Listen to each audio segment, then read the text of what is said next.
Boom, bam, bam. Okay. Sami Zayn, Kevin Owens, Unsanctioned. What did I feel about this one? Hey man, for me, I mean, the people in the arena might have a little bit of a different opinion on this than me. Perhaps this was more for the Canadian fans in attendance live in person at Rogers Skydome than it was for the fans sitting in front of a television set at home watching live on Netflix, or maybe more so in particular for me. Maybe it wasn't for me so much as a target audience because these two guys have the capacity to really tell a deep story. Matter of fact, a match that might be similar to this one, Kevin Owens just had that match with Cody Rhodes. There's elements of hardcore in there. Of course, you got the ladder. You got all kind of hardcore spots. Um, you know what I mean? They did that in that match. They utilized the weapons in that match, um, but they didn't overdo it, right? And let me just stop there for 1 second before I proceed.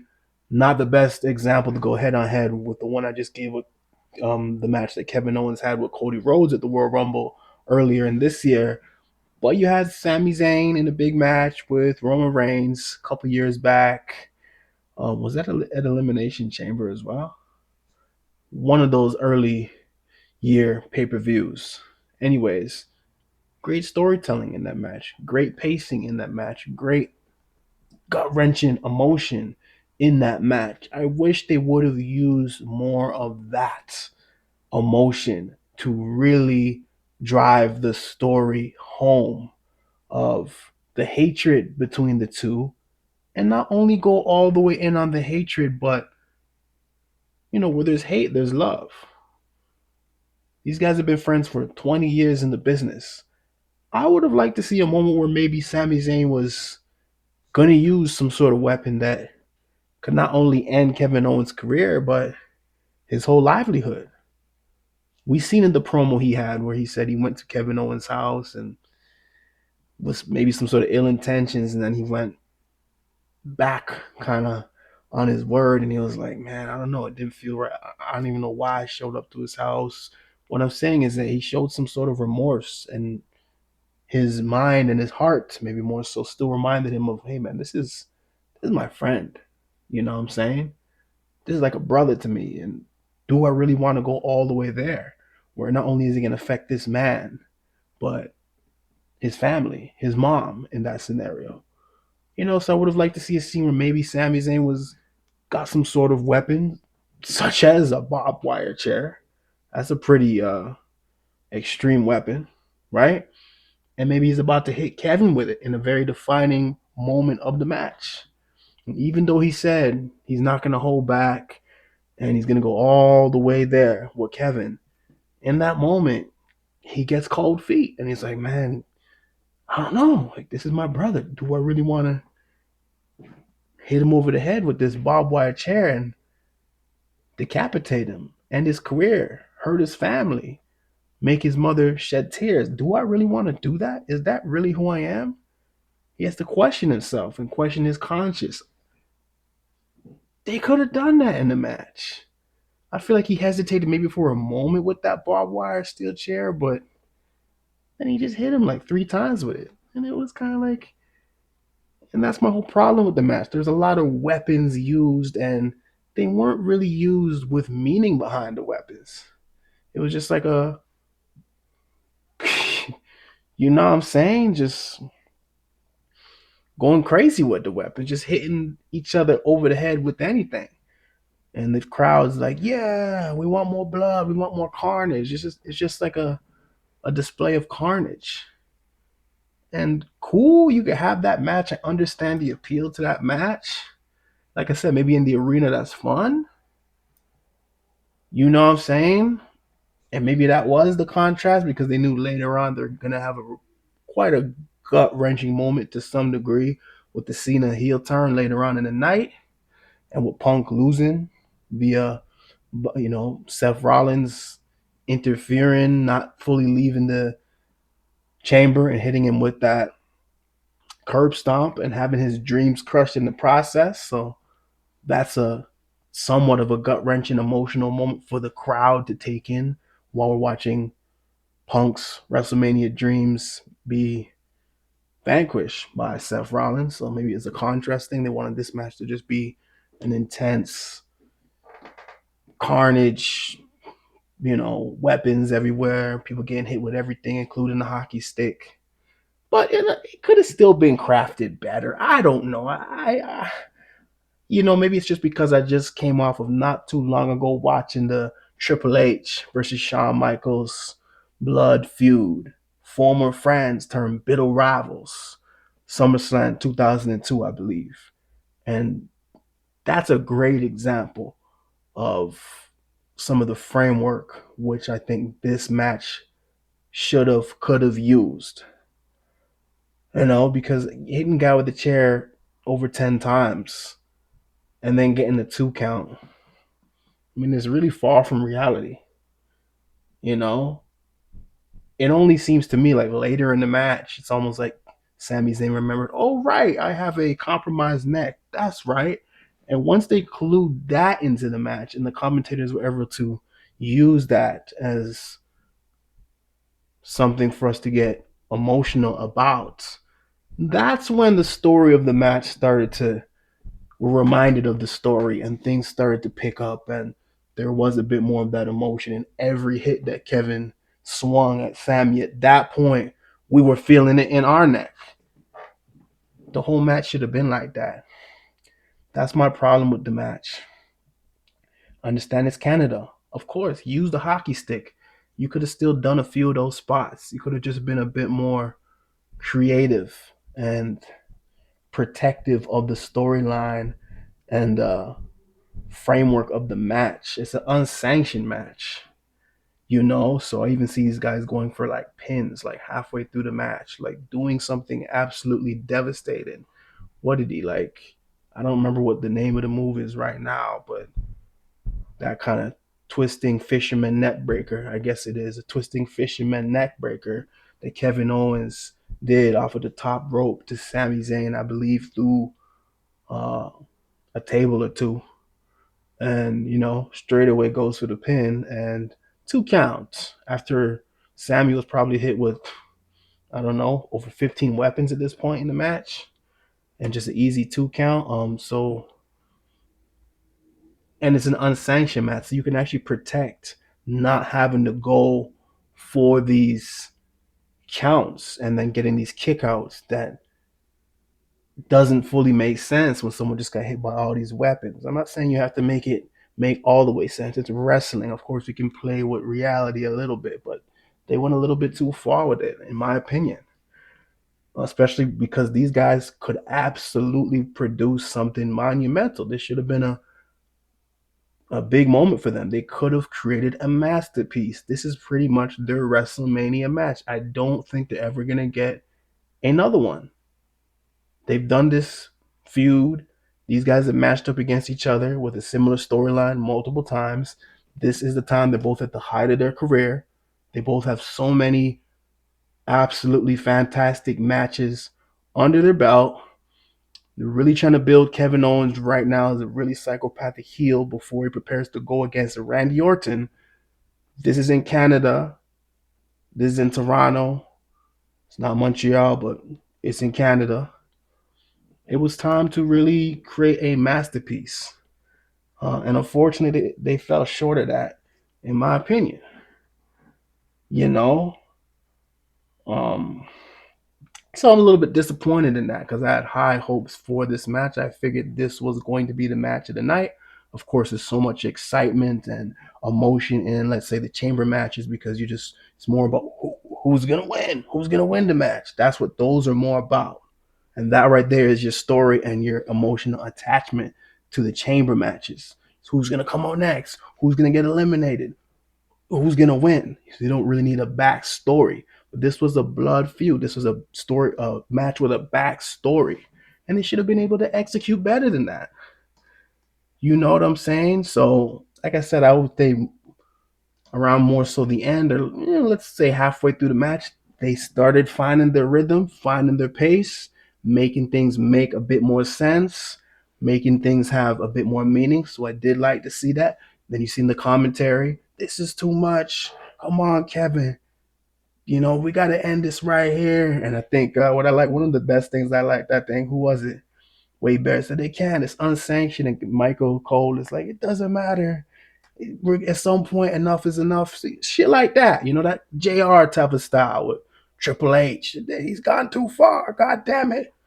Shit like that is what you needed. And you can't force the commentators to do that. You have to get that emotion out of them.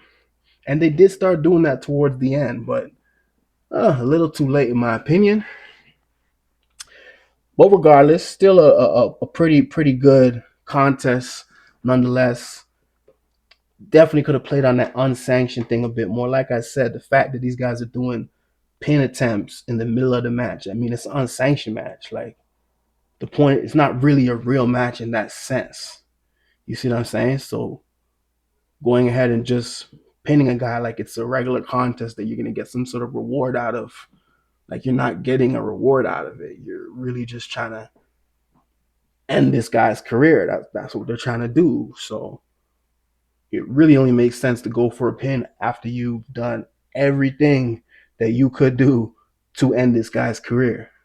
And you're certain it's a 3 count and it's done now and you made your statement. But to go for a pin in the middle of the match, they could have lessened that a little bit unneeded. I would have liked to see where it's like, by the time you're going for the pin, the referee already knows. It's like, why am I even going to count? Like, the guy's incapacitated, Kevin, Sami. Like, you want me to count? Just count, God damn it! And the referee almost counts reluctantly, type of shit. Like, you know what I mean? Like, they could have used it a little bit more. I also don't know if they needed those dark lights and all that type of stuff that they were trying to get cute with. Yeah, just some regular lights. So a few things like that. But overall, like I said, at the end, it started to really pick up, and they started to really more so tell a story. So I at least commend them on that. I did like the ending, though. I did like the ending, which perhaps is a callback to some of the other ways the previous matches concluded, or at least significant points in the match. I don't quite know. I don't quite remember all their previous matches, but that spot where Kevin power bombs Sami onto the side of the apron. I mean, you could feel that in your spine. And I think he did it 3 times. And on the third time, I don't know if it was a botch. Kevin couldn't quite get Sami quite up, and Sami kind of, I don't know if he used that as an opportunity. And these guys have so much good chemistry. We're on the fly. Sami was able to kind of make it look like he was about to reverse it, or if that was part of the plan. But I like that, the detail of that moment right there. But Kevin was able to get one more. I don't know if he like hit him off a little bit and got one more final power bomb onto the apron, and that was it. Rolled him in the ring for the 1, 2, 3. I do like that ending because that was just a move and it made sense, and that's his move, and they've done that in the past, and it's a callback, and that made sense rather than just all the countless swings with weapons. So I felt like they should have done more things like that. Feel the pain in his back. You're gonna feel that as a viewer. Feel the pain in the neck when he hits some sort of neck breaker or something off the top rope or something like that, with this occasional use of a weapon when it makes sense. And you really feel the pain, and you really feel that underdog spirit in Sami. And like I said, some sort of something to do with their conscience. Like, man, do I really want to do this to my best friend? Should I? Should I not? And the crowd kind of has to get engaged in that, and the crowd kind of feels like, I don't know, Sami, maybe you shouldn't do this, or vice versa. They could have played with that a lot more. Nonetheless, post match, Kevin's about to go for the pile driver onto the concrete. Also, a moment that I'm almost like, man, like, if you're really trying to get this guy nuclear heat, if you're really trying to put the exclamation on this unsanctioned match and really remind Sami that, hey, this is the consequences of you choosing to go ahead and beg for this unsanctioned match. Like, stuff might happen to you that we don't have full control of.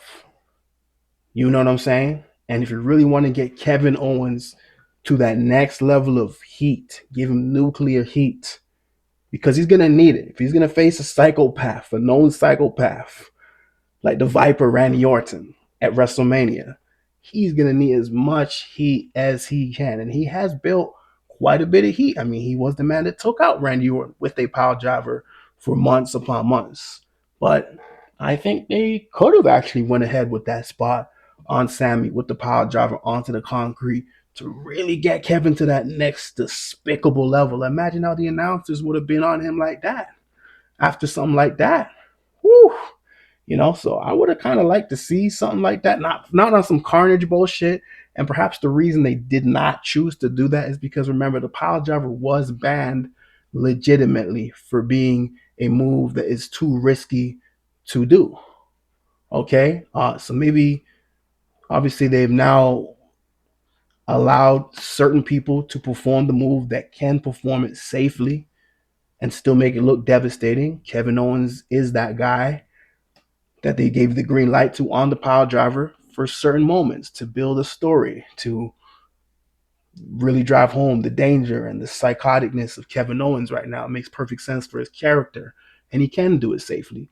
However, in the ring, right? Maybe allowing that a move like that to happen on the concrete is too dangerous for the company to allow, because something could actually go wrong for real, and they don't want that on their hands. So that could be the reason why they teased it, but they were never going to go through with it on the concrete. Fair enough.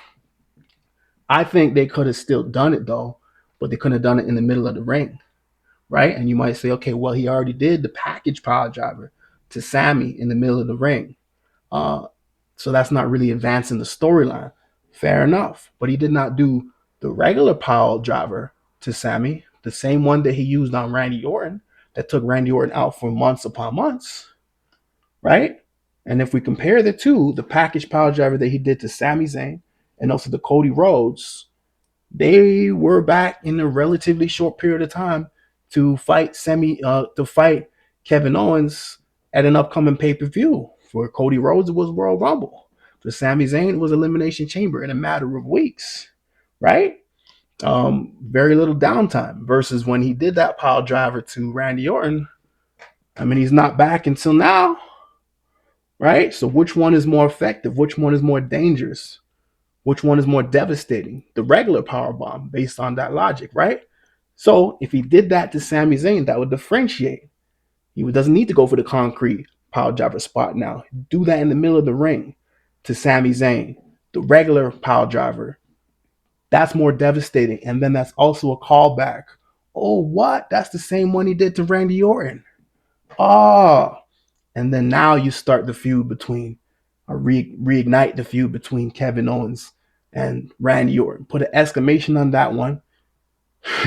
Sami Zayn leaves in a stretcher, emotionally gut wrenching. I would not have Randy Orton come out right away on the pay per view, because, as a matter of fact, he was overshadowed anyways by the end of the night by John Cena turning heel. Okay, we barely remember that Randy Orton even returned at the Elimination Chamber. You could have absolutely saved his return for a Raw or for a SmackDown the following week. Okay, have Kevin Owens proceed with pile drive and Sami Zayn in the middle of the ring, regular pile driver, not the package pile driver, because the regular one seems to be more dangerous. Put him out of action. He leaves the arena. He leaves Toronto. He leaves Canada, right? His home country, in a stretcher. And let that moment marinate. Let Kevin build that nuclear heat. Let him just look absolutely psychopath. Let him look like a psychopath in the middle of the ring. Stoic psychopath, I feel like, or he's just kind of like, this is what it had to come to, Sami. Let that marinate. Let us feel that. Let us feel that uncomfort in the arena. Let the commentators go off on how despicable of a human being Kevin Owens is. Okay? And that would really give Sami that, you know, underdog, super baby face, but also a guy where he has to look himself in the mirror and say, was it worth it taking this unsanctioned match. Look where I am now. Was that necessary? Your WrestleMania, you might not make it to WrestleMania now, Sammy. This is what you done to yourself. You chose to go this route. You could have just recovered in the hospital. Instead, you went down to Toronto with an already compromised neck, and now we don't know when you're gonna be back, Sammy. This is on you. This is not on the WWE. This is an unsanctioned match. It's not even on Kevin Owens. You asked for this, and you got exactly what you asked for, and this is the consequences that you have to deal with. And you know who would be saying that to Sami Zayn? Well, a lot of people's predicted rumored opponent that he's probably maybe going to be facing somewhere down the line, potentially WrestleMania. Karrion Kross would be saying that to Sami Zayn. So what a perfect way to segue and set up that storyline too. Okay? And then you're getting Kevin Owens just getting absolute nuclear heat, and you let that moment be what it is and let us feel uncomfortable at the arena and watching at home until we go into maybe like Mussolini and CM Punk comes out for the next match to start the Elimination Chamber, and our spirits get uplifted again after feeling really down after seeing Sami Zayn getting stretched out. That's how I would have booked it. Okay? And then therefore you give Randy all the spotlight and focus he deserves when he returns on a Friday night SmackDown or a Monday Night Raw, instead of sandwiching him between this Cena heel turn, cutting off Kevin Owens' heat so quickly right after he decimated Sami Zayn's. He didn't really get the full benefit of that. Randy Orton didn't really get the full benefit of his return. And then, there could have been a better way to go about multiple things in this match and in this story. Was it still effective? Absolutely. I think most people have no complaints, but just a few details that I've seen that I noticed, and I'm like, man, they could have done this to really give that one, because Kevin Owens really needed one, man. He does lose a lot in these big matches and these big moments. And if you're really gonna have him go against Randy Orton and have him be a legitimate threat, at least teased as a legitimate threat, I understand he's power driver to Orton and took him out of action for months. But seriously, Randy Orton is an absolute bona fide certified legend. He's the Viper Killer. He is the ultimate psychopath, man. So Kevin Owens has been putting in a lot of work, but he's got a lot of catching up to do if he's want to come close to the status of Randy Orton. So something like this would have been a great way to catapult Kevin Owens a little bit closer to Orton come WrestleMania. So missed opportunity there, but that's how the gang go, man. What you gonna do? What you gonna do? That's how the gang go. All right, y'all. Just wanted to talk to y'all about that, but on to the next one.